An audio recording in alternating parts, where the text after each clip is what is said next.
దావీదుకు సంబంధించిన వాటన్నిటిని దోచుకొని వెళ్ళిపోయారట. బాగా వినాలి, మీరు వాక్యం వినడానికి వచ్చారు. నేను రాగానే ఏర్పాట్లను చూసి మళ్ళీ ఆశ్చర్యపోయాను. నేను కూడా గడిచిన మాసంలో సభలు పెట్టాను.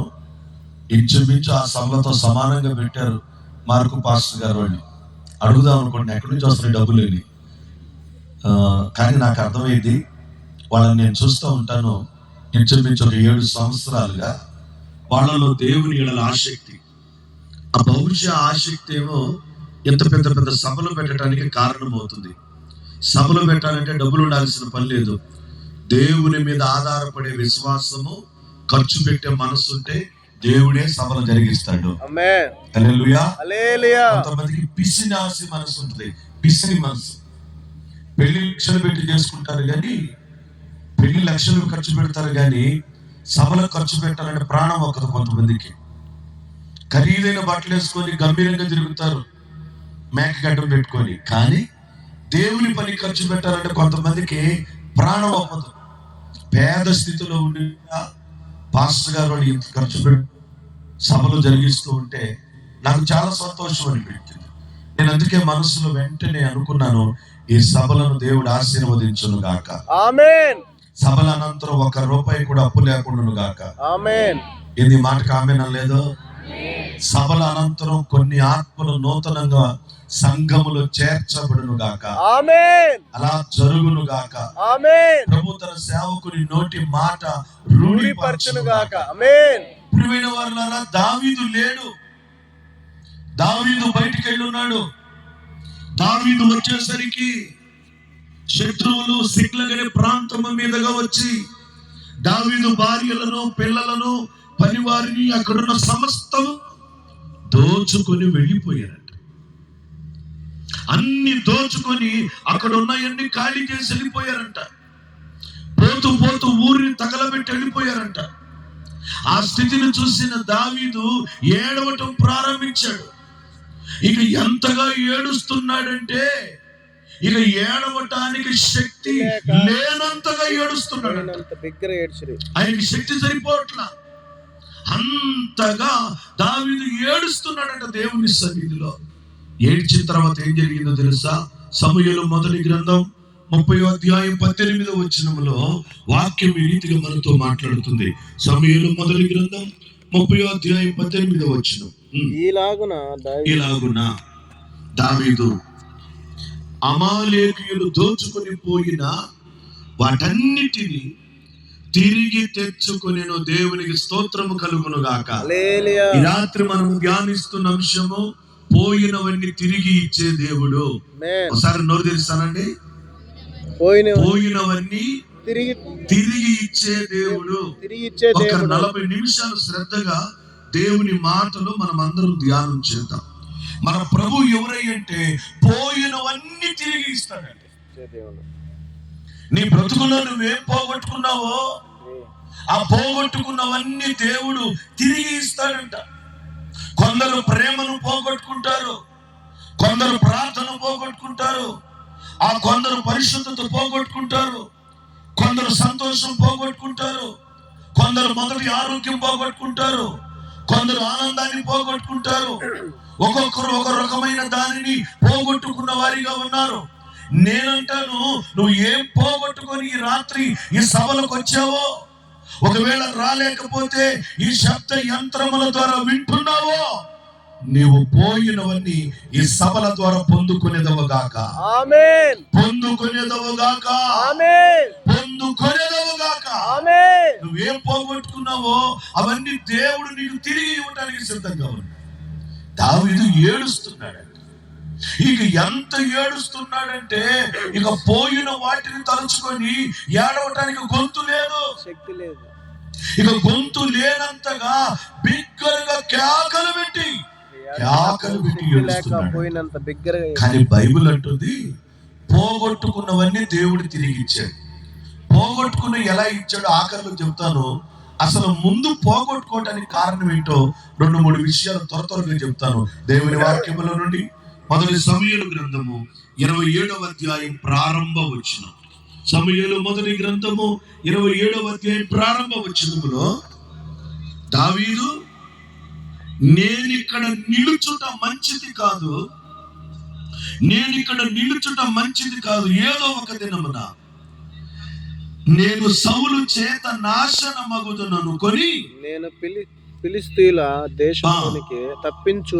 దావీదు చేసిన మొట్టమొదటి పొరపాటు ఏమిటంటే స్వంత ఆలోచన అంటారు. ఒకసారి అందరూ నోరు తెరిచి, సొంత ఆలోచన చేశాడు. సొంత ఆలోచన చేశాడంట. ఇక్కడ నేను ఉండకూడదు, ఇక్కడ ఉంటే ఏదో ఒక రోజు నష్టం తప్పదు, నాకు ఏదో ఒక కష్టం వస్తుందని అక్కడ నుండి బయలుదేరి వెళ్ళిపోయాడంట. ఒకప్పుడు దావీదుకున్న అనుభవం ఏమిటంటే ఏదైనా చేసే ముందు ప్రభువుని అడిగేవాడు, ప్రభు దగ్గర విచారణ చేసేవాడు. నన్ను వెళ్ళమంటావా, నన్ను ఉండమంటావా, ఇది చెయ్యమంటావా, ఇలా జరిగించమంటావా? ప్రతి విషయంలో దేవుని మీద ఆధారపడే దావీదు ఇప్పుడు సొంత ఆలోచన చేయటం మొదలు పెట్టాడు. సామెతల గ్రంథములో 3వ అధ్యాయం 5వ వచనములో దేవుని వాక్యం ఈ రీతిగా మనతో మాట్లాడుతుంది. సామెతల గ్రంథము 3వ అధ్యాయం 5వ వచనములో బైబిల్ అంటుంది, నీ స్వబుద్ధిని నీవు, దేవుని బిడ్డలు ఎప్పుడు సొంత బుద్ధిని ఆధారం చేసుకోకూడదు, సొంత ఆలోచన ఏ రోజు చేయకూడదు. ఈ రోజు నీ నష్టానికి, నీ కష్టానికి, నీ కన్నీళ్ళకి, నీ కలవరాలకి, నీ వ్యాధి బాధలకి కేవలము కారణం ఏమిటంటే కేవలం నేను చెప్పగలను, నీ సొంత ఆలోచనే కారణం. నీ సొంత ఆలోచనే కారణం. నేను ఇంచుమించు 25 సంవత్సరాలుగా సేవ చేస్తున్నాను. నేను దేవుని సేవ కొరకు వచ్చినప్పుడు నా వయసు 16 సంవత్సరాలు. ఇప్పుడు 25 సంవత్సరాలుగా దేవుని సేవ చేస్తున్నాను. నా 25 ఏళ్ల అనుభవంతో నేను చెప్పగలను, సొంత ఆలోచన చేసి బాగుపడ్డవాడు లేడు, దేవుని మాట విని చెడిపోయిన వాడు కూడా లేడు. దేవునికి స్తోత్రం కలుగును గాక. చాలా మంది సొంత ఆలోచన, ఏది చేయాలన్న సొంత ఆలోచన, ఎక్కడికి వెళ్ళాలన్న సొంత ఆలోచన. ఈ రోజున సొంత ఆలోచన చేత ఎంతో మంది భక్తిని పాడు చేసుకుంటున్నారు, సంఘాన్ని పాడు చేసుకుంటున్నారు, కుటుంబాన్ని పాడు చేసుకుంటున్నారు, ఆరోగ్యాన్ని పాడు చేసుకుంటున్నారు, క్రీస్తుతో ఉన్న ఆ సత్సంబంధాన్ని పాడు చేసుకుంటున్నారు. ఈ రాత్రి వాక్యం వింటున్న వారులారా, మీరు ఎలా ఉన్నారు? మీరు ఏ ఆలోచన చేస్తున్నారు? దావీదంట ఏడుస్తున్నాడంట, ఉన్నయన్ని పోగొట్టుకున్నాడంట. భార్యలు పోయారు, పిల్లలు పోయారు, రక్త సంబంధికులు పోయారు, స్నేహితులు పోయారు, బంధువులు పోయారు, బలగం పోయింది, బంగారం పోయింది, వెండి పోయింది, కలిగిన సంపదంతా పోయింది. ఎప్పుడైతే కలిగిన ఎన్ని పోయాయో ఇక ఏడవటం ప్రారంభించాడు. ఇక ఎంతలా దావీదు ఏడుస్తున్నాడంటే శక్తి సరిపోట్ల. అప్పుడప్పుడు మనం కూడా ఏడ్చి ఏడ్చి ఏడ్చి గొంతు పొంగురు పోతుంది. అంత ఏడ్చాడంట దావీదు, అంత ఏడ్చాడంట. ఎందుకు పోగొట్టుకున్నాడంటే మొదటి కారణం స్వంత ఆలోచన. ఈ రాత్రి నుంచి నేను సొంత ఆలోచన చెయ్యను అనేవాడు దేవునికి స్తోత్రం చెప్పండి. చెయ్యను అనేవాళ్ళే చెప్పండి. అప్పుడప్పుడు చేస్తానన్నవాడు చెప్పండి. ఓ అందరు చేయరా, మిమ్మల్ని దేవుడు దీవించును గాక. బైబిల్ గ్రంథములో స్వంత ఆలోచన చేశాడు గేహాజీ, రోగాన్ని తెచ్చిపెట్టుకున్నాడు. సొంత ఆలోచన చేశారు ఆదాము అవ్వలు, ఏదెను తోట నుండి గెంటి వేయబడ్డారు. దేవుని నడగకుండా సొంత ఆలోచన శారాయి, అబ్రహాము చేశారు. ఏం చేశారు? ప్రపంచానికి ఈరోజు నాశనాన్ని తెచ్చిపెట్టారు. నేను ఆ మధ్య బాగ్దాదులో బాంబులు పేలాయి. ఎంతగా బాంబు పేలిందంటే ఒక ఆమె బాంబు తాకిడికి 2 మొక్కలు అయిపోయిందంట. ఆ 2 మొక్కల్లో ఒక మొక్క ఎటు పడిపోయిందో సరిగ్గా వెతికారు వెతికారు వెతికారు. ఈలోగా భార్య ఏమైందని ఎత్తుకుంటుంటే 11 సంవత్సరాల తన పాపను తీసుకెళ్లి దొండగులు పాడు చేసి చంపేశారంట. ఓ పక్క కూతురు సగం శవం, మరో పక్క సగం శవం భార్యది. కొడుకు బతుకున్నాడో లేదో తెలియదు. కూతురు శవాన్ని, సగమే ఉన్న భార్య శవాన్ని, బతుకున్నాడో లేదో తెలియని బాబుని జ్ఞాపకం చేసుకుంటూ, అయ్యో ఎవరో చేసిన పాపం మేము అనుభవించాల్సి వస్తుందని ఏడ్చాడు. నేను వారం రోజులు వరుసగా చదివాను ఆ పేపర్. 2018లో వారం రోజుల పాటు ఆ న్యూస్ కంటిన్యూస్ గా వస్తానే ఉంది. నేను చదివి ఆశ్చర్యపోయా. ఆయన అంటాడు, ఎవరో చేసిన పాపం మేము అనుభవిస్తున్నాం శాపం అన్నాడు. ఏమిటి ఈ మాట అంటున్నాడని గమనిస్తే అబ్రహాము శారా సొంత ఆలోచన చేశారండి. శారా అందంట, ఏమండి మనకి పెళ్లి అయింది, పిల్లలు లేదు, మన ఇంట్లోని ఐగుప్తురాలు పని మనిషి ఉంది హాగరు, ఆ అమ్మాయిని పెళ్లి చేసుకో అని చెప్పిందంట. అబ్రామయ్య ఏమి మాట్లాడా, భార్య మాట విని ఆమె ఆలోచనకు లోబడి వెంటనే పెళ్లి చేసుకున్నాడు. మీరు ఎరుగుదురా, ప్రభువు నడగకుండా సొంత ఆలోచన చేసినందుకు అబ్రహాముతో దేవుడు 11 సంవత్సరాలు మాట్లాడినా. వాళ్ళిద్దరి మధ్యలో 11 సంవత్సరాల పాటు అబ్రహాముకు దేవుని మాట కరువైపోయింది. భార్యాభర్తలు 2 రోజులు పలుకోపోతే ఇంట్లో బాగుంటుందంటారా, బాగోదంటారా? ముందు స్త్రీలు అడుగుదాం, ఏమా బాగుంటుందా, బాగోదా? లేదన్నా 2 కేజీలు బియ్యం మిగిలితే ఉంటారా? అలాగంటాం వల్ల మీరు చెప్పండి, అక్కడ బాగుంటుందా, బాగోదా? బాగోదు. పురుషులు అడుగుదాం, పురుషుల్ని, అన్నా భార్యతో 2 రోజులు మాట్లాడకపోతే ఇల్లు లాగుంటుందా, వలకాళ్ళలాగుంటుందా? ఖచ్చితంగా వలకాడే. ఆమె ఏం చేసింది, ప్లేట్లు అన్నం పెట్టి కుక్కకి నెట్టింది, పలకట్లేదు కాబట్టి. వాడు స్నానం చేసి ఏం చేస్తాడు, వత్తా బకెట్ కాదు అవుతాడు. అర్థం ఏంటంటే బకెట్ కాదు అది, ఎవరు, వాళ్ళ భార్య. ఇద్దరి మధ్యలో ఇక అదో తెలియని ఇబ్బంది. చాలా మందిని చూస్తా, పెళ్ళైన కొత్తలో భలే ప్రేమగా ఉంటారు, గాలి కూడా దొరకడదు. సంవత్సరం తర్వాత గడ్డి లారీలు కూడా దొరికిపోతుంటాయి ఇద్దరి మధ్యలో నుంచి. తప్పదు. ఇక ఆమె మాట వినకపోతే గొడవ ఇద్దరుకున్నాడేమో. శారమ్మ మాట సంతోషంగా విన్నాడు, పెళ్లి చేసుకున్నాడు. కానీ భార్య ఆలోచన తీసుకున్న కారణాన్ని బట్టి అబ్రహాముతో దేవుడు 11 సంవత్సరాలు మాట్లాడా. ఆ భక్తుడు ఒక ఆయన పాడతాడు కదా, నీవు మాట్లాడని రోజున నా కన్నులకు నీ దూర కరువాయేనే. 11 సంవత్సరాల పాటు దేవుని స్వరము అబ్రహాముకు దూరం అయిపోయింది.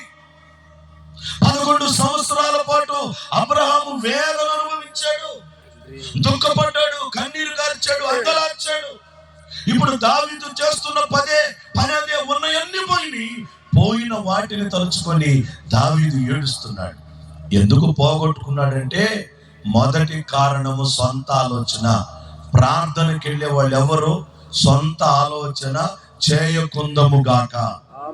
మరి ఎవరు ఆలోచన చేద్దాం, ఎవరు ఆలోచన చేద్దాం? దేవుని ఆలోచన చేద్దాం. బంధువుల ఆలోచన మనకి మంచిది కాదు, స్నేహితుల ఆలోచన క్షేమము కాదు, కుటుంబ సభ్యుల ఆలోచన వలన మనకి ధైర్యము సంతోషం ఏమి ఉండదు. కానీ దేవుని ఆలోచన మన బ్రతుకులో నెమ్మదిని కలిగిస్తుంది. అలా జరుగును గాక.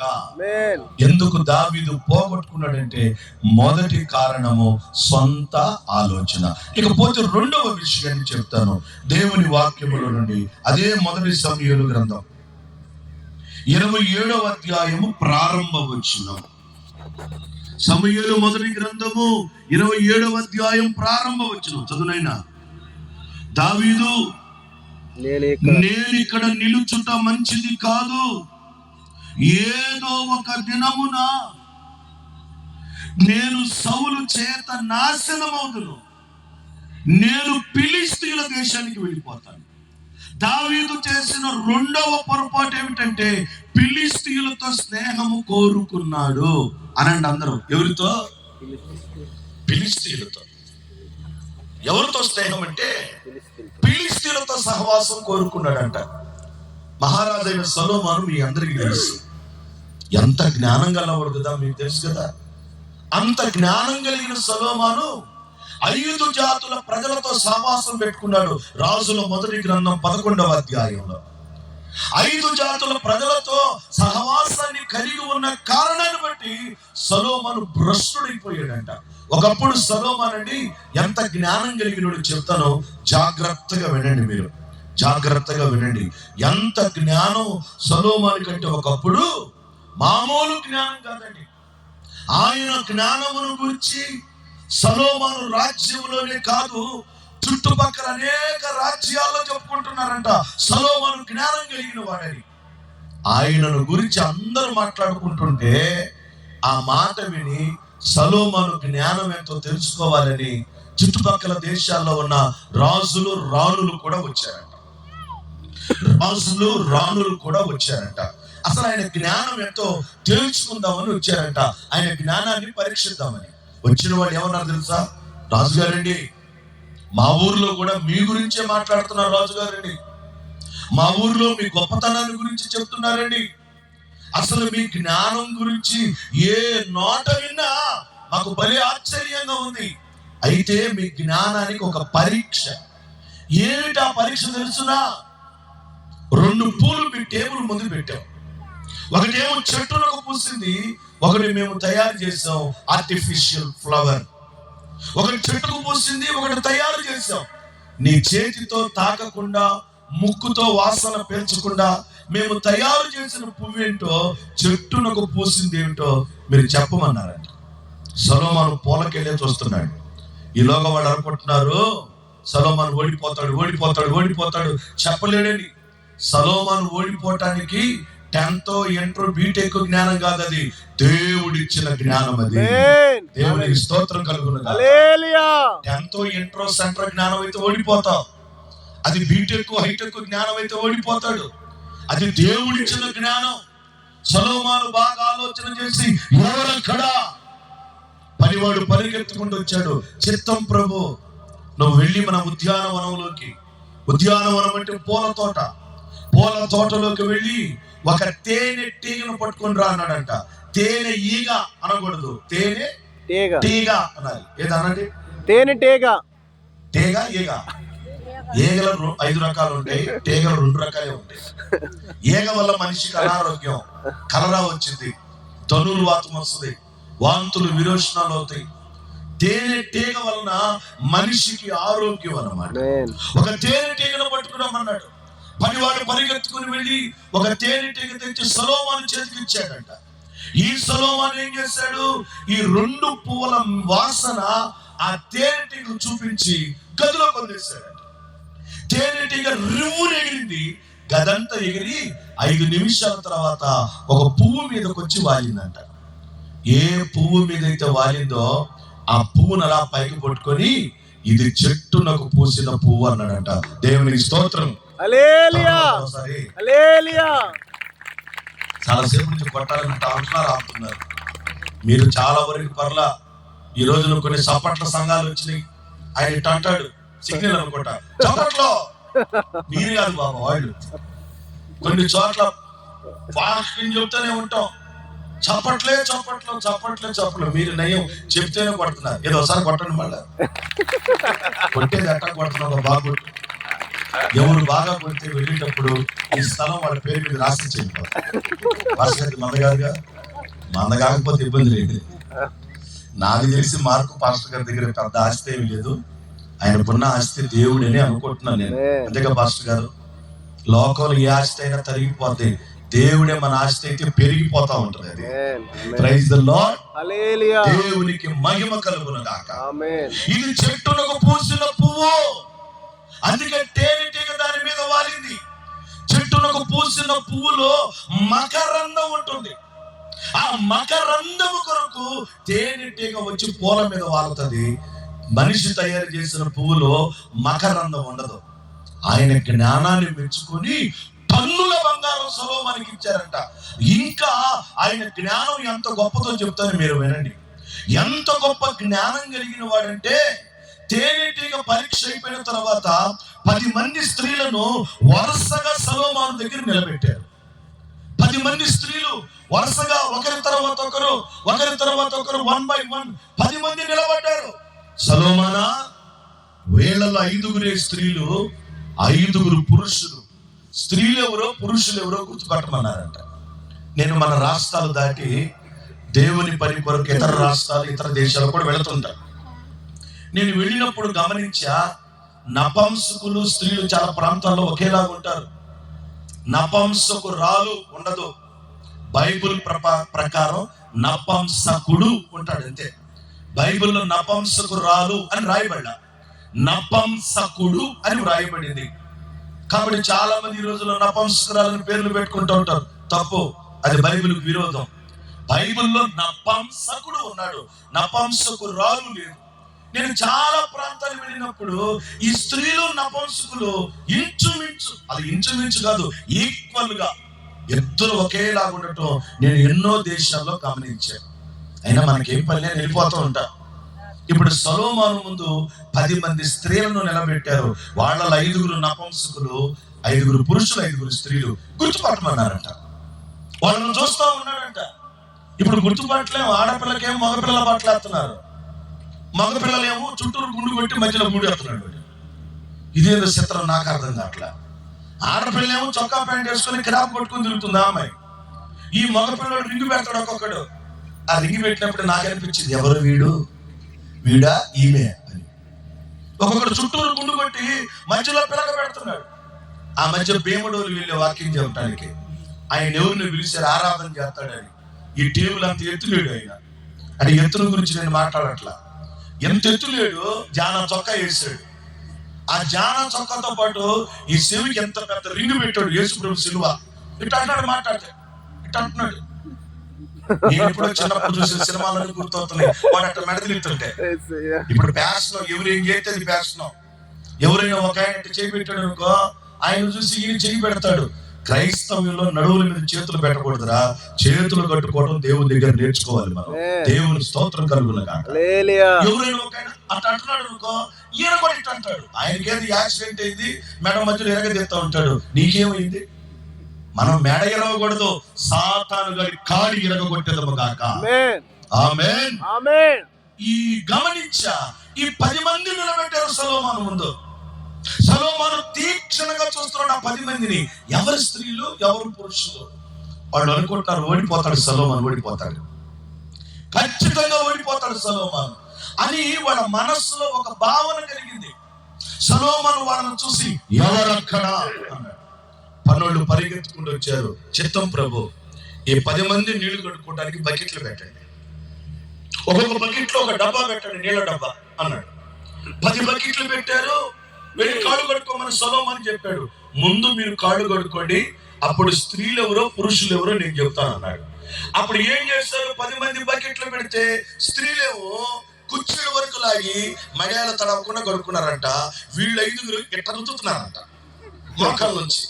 అప్పుడు చెప్పాడంట, మోకాళ్ళ నుండి పస రుద్దుతున్నారే వీళ్ళేమో పురుషులు. కుర్చీళ్ళు కూడా తడవకుండా, కాళ్ళ కూడా రైలు పట్టాలు తడవకుండా, గోరింటాకు పోకుండా ఎవరు కాళ్ళు కడుక్కున్నారో వాళ్ళు స్త్రీలు అని చెప్పాడంట. అంటే సొలొమోనుకు దేవుడు ఎంత జ్ఞానం ఇచ్చాడు. కారణం సొలొమోను దేవునితో సహవాసం. అదే సొలొమోను ఇప్పుడు 5 జాతుల ప్రజలతో సహవాసం పెట్టుకున్నాడు. ఆ సహవాసం సొలొమోనుని విశ్వాస భ్రష్టుడిగా మార్చేసింది. ఈ రోజు వాక్యం వింటున్న నీ సంగతి ఏమిటి? దావీదు చేసిన రెండో పొరపాటు ఏమిటంటే ఫిలిష్తీయులతో సహవాసం. బైబిల్ చెబుతుంది ఫిలిష్తీయులంట మంత్ర ప్రయోగాలు చేస్తారంట. అనండి, ఏ ప్రయోగాలు అవి? మంత్ర ప్రయోగాలు. వినపడ్డా? మంత్ర ప్రయోగాలు. నోరు తెలిసి గట్టిగా చెప్పండి. మంత్ర ప్రయోగాలు. మంత్ర ప్రయోగాలు. నేను సేవకు వచ్చిన కొత్తది. అప్పుడు నాకు 18 ఏళ్ళు 19 ఏళ్ళు ఉన్నాయి. ఒక ఆమె 3 వారాలుగా రావట్లా. ఏందమ్మా ప్రార్థనకు రావట్లేదు? ఇంటికి వెళ్ళి ప్రార్థన చేయడానికి. యాండంగా వచ్చేది ఈ గేదెల వల్ల నాకు అసలు కుదరట్లేదు అంది. మరి నేనేం ప్రార్థన చేశానో దేవుడికి ఏం అర్థమైందో నాకు తెలియదు. నేను ప్రార్థన చేసే, ప్రభువా ఏమో ప్రార్థనకు రావాలంటే గేదెలు అడ్డంగా ఉన్నాయి అంట, ఆటంకం మీ నామములు ఈ రోజుతో తొలగిపోను కాక అన్నాడు. నాకు తెలియదు అట్లా చేయకూడదని. ఇక 2వ రోజు కల్లా వాళ్ళ గేదెలన్నీ చచ్చిపోయాయి. వాడెవడో గడ్డి మందు పెట్టాడంటే గేదెలు వస్తాయి అని. అది ఎంత దుర్మార్గమో చూడండి. ఆ మందులు చల్లిన గడ్డి తిని గేదెలన్నీ చచ్చిపోయినాయి. ఆ గేదెలు చచ్చిపోయిన సంగతి 3వ రోజు తెలిసి నేను వెళ్ళా. ఏందమ్మా గేదెలన్నీ చచ్చిపోయి అంటే, నీ వల్లే చచ్చిపోయినా, నీ నోరు నాశనపు నోరు రా, నువ్వు అన్ని వెళ్ళిన తర్వాత మా ఇంటికి కర్మ పట్టింది అని ఊరుకుందా. నా గేదెలు ఎట్ట కొట్టుకులాడి చచ్చినాయో నువ్వు కూడా అట్ట కొట్టుకులాడి చచ్చిపోతావు. నా గేదెలు ఎట్ట దుర్మార్గాన్ని అనుభవించి చచ్చిపోయినాయో నా కళ్ళ ముందు నాలుక పీక్కొని నువ్వు కూడా అట్ట చస్తావు. నేను నవ్వుతున్నావు సిగ్గు లేకుండా. నీ శవాన్ని మీ వాళ్ళు పారలతో గెడతారు, శవం కూడా దొరకదండి. నాకు అసలు కోపం రాదండి. నాకు బాగా ఇష్టమైన మాట ఏంటంటే, తొందరగా కోపపడేవాడు, అన్నిటికీ ఫీల్ అయ్యేవాడు జీవితంలో బాగుపడ్డాడు. ఇది మీరు అనండి. తొందరగా కోప్పడేవాడు, అన్నిటికీ ఫీల్ అయ్యేవాడు, జీవితంలో బాగుపడ్డావు. నాకు కోపం తక్కువ, రోషం తక్కువ, నేను ఫీల్ అవ్వను. మొదటి నుంచి అలా ఉన్నానంటే మొదటి నుంచి అట్లా లేను. 10th క్లాస్ చదివేటప్పుడు నేను హోంవర్క్ చేయలేదని మా పొంతు లేదో అన్నాడు. కూర్చున్న బెంచి చెక్క ఎరగొట్టి వాడు తల పగల కొట్టే. అప్పట్లో పగల కొడితేనే 12 కుట్లు పడ్డాయి మా పొంతులకి. నేను 10th వెళ్ళింది 27 రోజులే, అన్ని రోజులు వెళ్ళినట్టు ఆదరించేవాళ్ళు వాళ్ళే. అంత భయం స్కూల్లో నేనంటే. ఏ రోజైతే దేవుని సేవకు వచ్చానో, ఆయన కాడి నా భుజ స్కందముల మీదకి ఎత్తుకున్నానో, ఒక్క విషయాన్ని నేర్చుకున్నా. ప్రభు అంటాడు కదూ, నేను దీనుడను సాత్వికుడను, నా యొద్ద మీరు నేర్చుకొనుడి అన్నాడు. ఇక వేరే ఏమి నేర్చుకోవాల్సిన అవసరం అలా. యేసయ్య మనకి పెద్ద సబ్జెక్ట్. ఆయన ఒక్కడిని నేర్చుకోగలిగితే ఈ ప్రపంచాన్ని యేసయ్య కోసం పట్టుకోగలుగుతాము. హల్లెలూయా, హల్లెలూయా. పిల్లరా, దావీదు చేసిన పెద్ద పొరపాటు ఏమిటంటే ఫిలిష్తీయులతో సావాసం. ఆ ఫిలిష్తీయులు ఎలాంటి వాళ్ళు అంటే మంత్ర ప్రయోగాలు చేస్తారంట. చూద్దామా, ఎక్కడది? యెషయా గ్రంథంలో అనుకుంటా, 2:5 యెషయా గ్రంథంలో ఒకసారి మీరు నాకు చదివి సాయం చేయండి. ఎక్కడో ఉంటుంది అక్కడ ఫిలిష్తీయుల గురించి. 2వ అధ్యాయం 5వ వచనం ఏముంది నైనా? యెషయా గ్రంథము 2వ అధ్యాయం 5వ వచనం. రండి,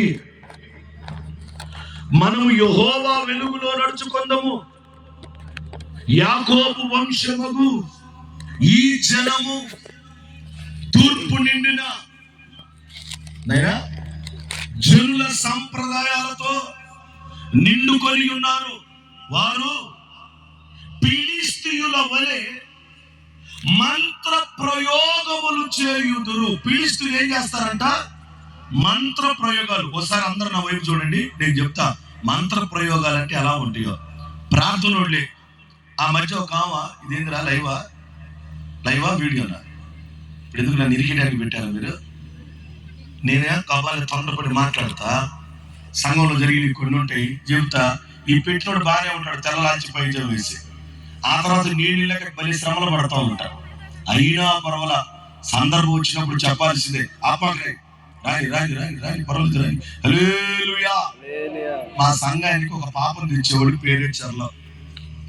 ఆ పాప ఎంత రంగు ఉంటుందో తెలుసా? ఒకసారి ఆ సౌండ్ బాక్స్ తెలియదు చూడండి, ఎంత నల్లగా ఉన్నాయో. అసలు మా నాన్నే మరి నలుపు మురికోడు, మా నాన్నకంటే నలుపు ఉంటుంది ఆ పాప. ఆ పాపకండి అన్ని సుక్కలు పెట్టేవాళ్ళు, దిష్టి సుక్కలు.